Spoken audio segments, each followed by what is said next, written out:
ব্যায়ামটা আমি দেখবো কীরকম আছে, চলে কি না।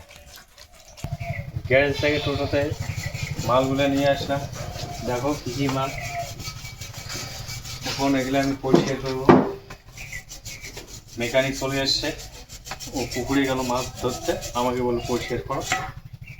এই আমি পরিষ্কার করা শুরু করলাম।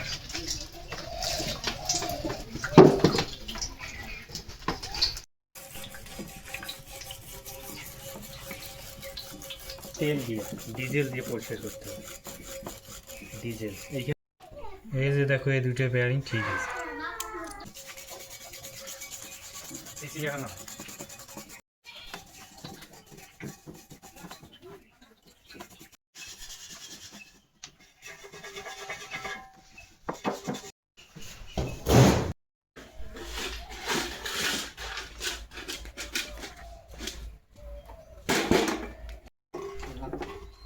ওই পাইপটাকে ধরে ওই